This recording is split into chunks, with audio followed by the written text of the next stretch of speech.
अस्सलाम वालेकुम जी तमाम दोस्तों को। तमाम हमद उस परवरदिगार की कि जिसने हमें रसूलुल्लाह की आखिरी वसीयत हदीस सकलैन हदीस खलीफतैन से मुतमस्सिक किया और हमें ऐसे खुलफा से ऐसे पेशवाओं से दूर रखा कि जिनका इंतखाब लोगों ने किया और ऐसे खुलफा से मुतमस्सिक किया जिनका इंतखाब खुद रसूल खुदा ने किया। बेशक खुदा का इंतखाब लोगों के इंतखाब से बेहतर है।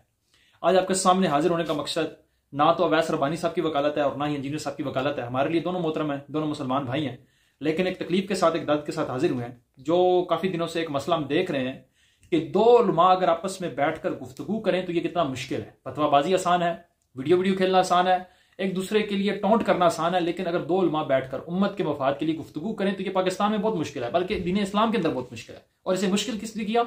इस उम्मत ने किया। हम जब छोटे होते थे तो हमें क्लास में एक हदीस पढ़ाई जाती थी कि एक दफ़ा रसूल खुदा आए और दो महफिलें थी साहबा की, एक जिक्र की महफिल थी और एक इल्म की महफिल थी। तो रसूलुल्लाह ने दोनों की तारीफ की, लेकिन खुद इल्म की महफिल में शरीक हुए। लेकिन आज अफसोस है मुसलमान को कि वो फतवाबाजियां तो कर रहा है, वो उम्मत की तकफीर तो कर रहा है, वो उम्मत पर शिर्क के ठप्पे तो लगा रहा है, लेकिन एक दूसरे के सामने बैठकर मसाइल का हल या गलतफहमियों को दूर नहीं करना चाहता। बहरहाल बिला ताखिर कुछ पॉइंट्स थे मेरे सामने जो मैंने इसके अंदर देखे कि कुछ अरसा पहले यानी अवैस रब्बानी भाई हमारे जो मोहतरम है वो हनीफ कुरैशी साहब को लेकर गए जेलम अकेडमी में। वो सारा मामला आपके सामने है। फिर ये मामला दफन हो गया। फिर रमजान ट्रांसमिशन के अंदर दोबारा से इस मसले को उठाया गया। बहरहाल जैसे भी उठा, जिसने भी उठाया, मकसद ये है कि जब एक तरफ से चैलेंज किया गया और दूसरी तरफ से उसे कबूल कर लिया गया, फिर बीच में जिदबाजी शुरू होगी जी, ऑनलाइन होना चाहिए या फिर फिजिकली होना चाहिए। हालांकि दोनों जानिब से जो ये बात की जा रही थी, अदरवाइज अवैस रब्बानी साहब ने जब इनको ये चैलेंज दिया, वो मेरा जलम वाला महबूब बहुत ज्यादा मोहतात हो जाए। आपको हम यहाँ नहीं डिस्कस कर रहे, आपके वाले से हम बात नहीं कर रहे, आपको जरूरत नहीं है कि आप हमें बात करें। अगर आपको बहुत शौक है, आइए प्रोग्राम में बैठ के अपना मौकिफ दीजिए। कैमरे और कमरे में बैठ के हमारे मेहमानों के हवाले से आप मौकिफ देंगे, इतनी आपके अंदर जुर्रत है तो आए प्रोग्राम में। उसके लिए आपका जिगरा नहीं चलता है। हम तो उसमें कोई ऑनलाइन का या कोई चीज उसका जिक्र नहीं था, बल्कि उन्होंने ये कहा कि आप यहाँ तशरीफ लाएं और यहाँ पर गुफ्तगू होगी।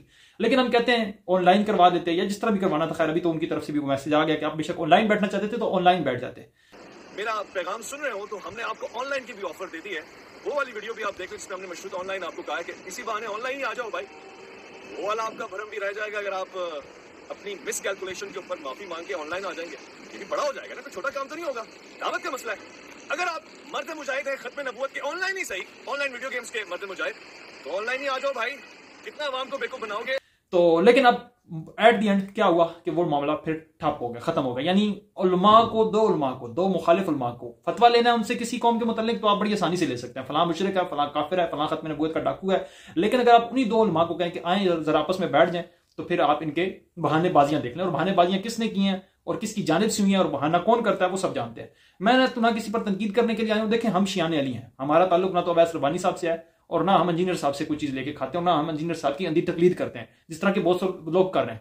हम अंधी तकलीद के कायल नहीं है। अब हमारे जितने भी उलमा हैं हम उनसे भी इख्तलाफ करते हैं, क्योंकि हम अंधी तकलीद के कायल नहीं है हमारे नजदीक, बल्कि कुरान के नजदीक आखिर में मैं जिक्र करूंगा अंधी तकलीद शिर्क है, तो हम इस शिर्क से बरी है। बहरहाल एक बात बड़ी तल्ख हकीकत है, चाहे किसी को बुरी भी लगे, और शायद अब बहुत सारे लोगों पर ये आश्कार हो रही है। अवैस रब्बानी साहब भी बहुत बड़े फैन थे, हमेशा जब उनसे हमारी बात होती थी तो बड़ी तारीफ करते थे इंजीनियर साहब की।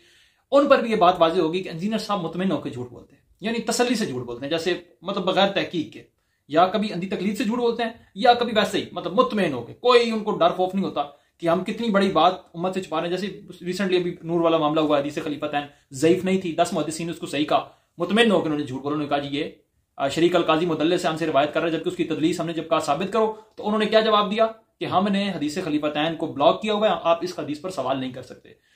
वो जो खलीफतैन की हदीस है, ये सवाल मैंने जो है ना ये बैन किया हुआ है। इसके अलावा कोई सवाल आया तो आप मुझे बता दें। डर गई, डर गई, डर गई, डर गई, डर गई ना, ये सवाल हमने लाइव वैसे ही बैन किया है, हम लेते नहीं ये सवाल। ये बहुत अफसोसनाक रवैया, और ये सिर्फ उनकी हद तक रवैया नहीं है, बल्कि ये रवैया उनके स्टूडेंट्स के अंदर भी आ रहा है।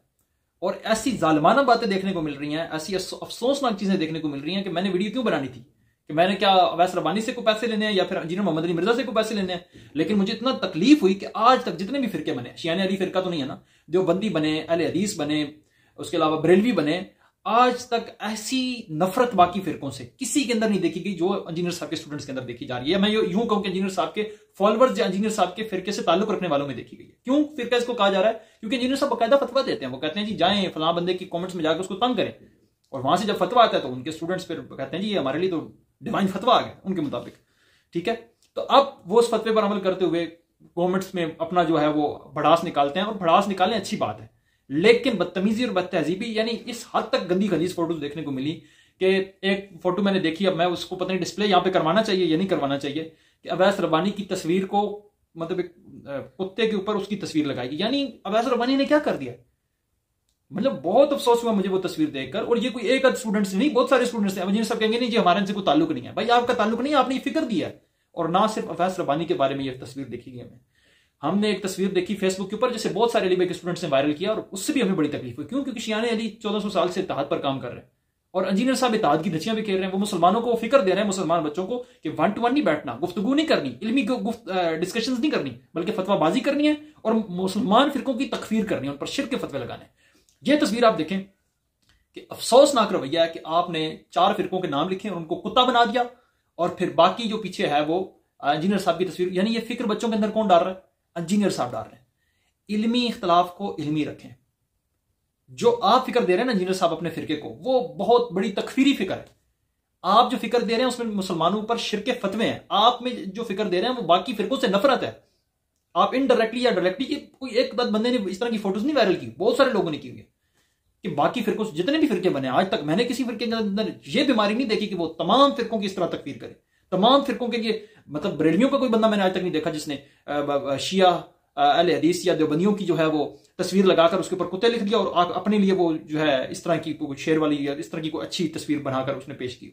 यानी इस तरह की तस्वीरें ये तो चंद एक थी, बहुत ज्यादा वायरल कर रहे हैं। और ये तकफीरी सोच कौन दे रहा है? इंजीनियर मोहम्मद अली मिर्जा साहब। और जब इंजीनियर साहब से कहा जाता है कि अगर आप सच्चे हैं तो दलील दें और मैदान में आए, तो फिर वो इस तरह करते हैं।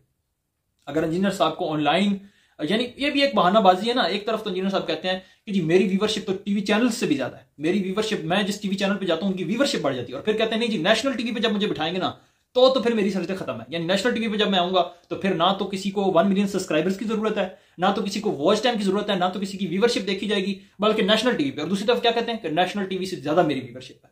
यानी अफसोसनाक रवैया, ड्रामेबाजियां, अब मादत के साथ कहना पड़ता है। और काफी सारे इंजीनियर साहब के स्टूडेंट्स कह रहे थे आप तो अवैस रब्बानी साहब के हक में बात करें। भाई मैं अवैस रब्बानी के हक में नहीं, मैं इंसाफ के साथ हूं। उस बंदे ने कोशिश की है, ठीक है, कि उलमा को पास बैठाया जाए। उसकी आज तक मुझे तो इस तरह की कोई चीज नहीं नजर आई कि जिससे उसने कोई जो है किसी मुकद्दस हस्ती की तौहीन की हो या इंजीनियर साहब के फिरके के मुतालिक कोई इस तरह की सख्त बात की हो। अलबत्ता ये उसकी जरूर गलती मैं मानता हूं कि जो उसने ये कोशिश किया है कि उलमा को पास बैठाया जाए। और तशय्यो भी हमेशा से इसी बात के कायल रहे हैं कि उलमा को आपस में बैठना चाहिए, ना कि यह कि इधर से देवबंदी फतवाबाजी कर रहे हैं और इधर से अहले हदीस फतवाबाजी कर रहे हैं, बल्कि उलमा को 1 to 1 बिठाकर गुफ्तगू की जाए और नताइज हासिल किए जाए उम्मत के मफाद में। लेकिन क्या अफसोसनाक रवैया कि जब आप अपने फिरके को बचाना चाह रहे हो तो फिर जहरी बात है आप मैदान में तो नहीं बैठेंगे, आप 1 to 1 गुफ्तगू तो नहीं करेंगे। बहरहाल अल्लाह ताला उनको हिदायत दे। एक बात, अली भाई के स्टूडेंट्स मेरे बहुत ज्यादा दोस्त हैं, काफी सारे स्टूडेंट्स उनके दोस्त हैं। मैं उनको एक मैसेज देता चलूं कि कुरान के अंदर आता है, मैंने कई दफा ये बात की है, इस बात को समझें, क्योंकि इस वक्त जो सबसे ज्यादा शख्सियत परस्ती का शिकार है वो इंजीनियर साहब के फिरके के लोग हैं। कुरान कहता है कि इन्होंने अपने आलमों को अपना माबूद बना लिया था, अपने आलमों को अपना रब बना लिया था, खालिक बना लिया था, अपना परवरदिगार बना लिया था। जो लोग शिर्क करते हैं ना, ये है शिर्क। और इसकी तफसीर में रसूलुल्लाह क्या कहते हैं, हम तफसीर में राय के कायल नहीं है। हदीस रसूल में रसूलुल्लाह से पूछा गया, या रसूलुल्लाह कौन है ये लोग जिन्होंने अपने आलमों को खुदा बना लिया था?